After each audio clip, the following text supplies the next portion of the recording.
Apakah kemudian saat ini tim SAR masih terus melakukan evakuasi di sana? Fokus apa yang saat ini sedang dilakukan? Apakah masih ada informasi bahwa masih ada korban yang tertimbun di tempat Anda berada saat ini? Baik, saat ini proses pencarian dan evakuasi sendiri diberhentikan untuk sementara waktu. Namun tadi saya sempat bertanya kepada tim yang melakukan penugasan di lapangan seperti itu. Sebenarnya fokus pencarian itu ada 8 titik. Namun karena sudah berhasil dievakuasinya sejumlah korban yaitu 9 orang jenazah yang berhasil diangkat sendiri, titik pencarian tengah berkurang begitu Zakia, yang berada di lokasi jatuhnya atau korban yang tertimbun longsor dari TK Al-Azhar sendiri, mobil, dan satu lagi adalah truk. Nah, truk besar ini sendiri terdapat satu orang jenazah yang masih tertimbun, yang masih sulit untuk dievakuasi karena jasadnya sendiri masih tertahan atau terhimpit badan truk dan juga reruntuhan longsor, Zakia. Dan proses pencarian pun biasanya tengah dilakukan dengan anjing K9 K9 untuk mengendus keberadaan di mana titik-titik korban yang masih berada di bawah reruntuhan. Zakia.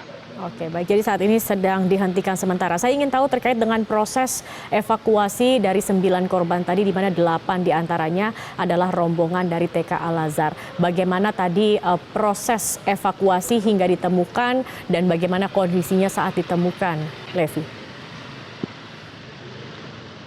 Baik, Zakia, sebenarnya petugas atau tim di lapangan sendiri cukup kesulitan begitu untuk mengevakuasi ke-9 jenazah yang sudah berhasil ditemukan karena curamnya medan atau konstruksi tanah di sini yang terjal dan juga licin begitu. Akibat kemarin 3 hari atau 2 hari belakangan ini hujan memang tidak henti-hentinya turun di saat siang hari menjelang sore hari begitu. Jadi proses evakuasi dilakukan secara mandiri khususnya dan secara gotong royong begitu menggunakan alat seperti cangkul, air gitu, air pemadam kebakaran untuk mengurangi reruntuhan yang menimbun badan-badan korban seperti itu.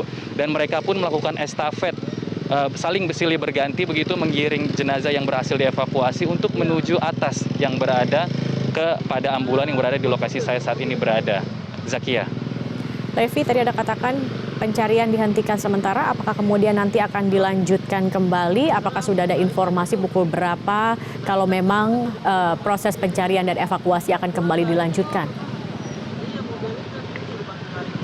Baik, Zakia. Biasanya ketika hujan tiba itu tidak ada waktu atau jam berapa ditentukan akan kembali dimulai proses evakuasi.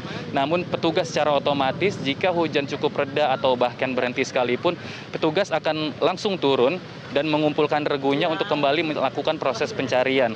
Tetapi biasanya ketika cuacanya yang cukup normal, proses pencarian dimulai dari pukul 8 pagi hingga pukul 5 sore dan begitu seterusnya pada setiap harinya. Zakia. Ya, kemudian kemana jenazah korban yang ditemukan ini dibawa, Levi, dan apakah sudah ada keluarga dari korban yang mungkin menunggu di sana atau ikut menanti saat pencarian dilakukan? Baik, Zakia, kalau tadi saya lihat dari pagi hingga sore hari ini, saya hanya menemukan 3 orang keluarga korban yang menanti begitu kedatangan para jenazah yang dievakuasi ke atas sini. Dari ketiga keluarga korban tersebut ikut beserta dengan ambulan menuju Rumah Sakit Umum Daerah Cianjur, Jawa Barat, RSUD Sayang begitu, untuk kemudian dilakukan proses identifikasi lebih lanjut, Zakia. Sementara itu, Zakia. Baik. Terima kasih Levi Wardana atas laporannya. Nanti kami akan terus mengupdate bagaimana proses pencarian dan evakuasi di sana. Terima kasih, Levi.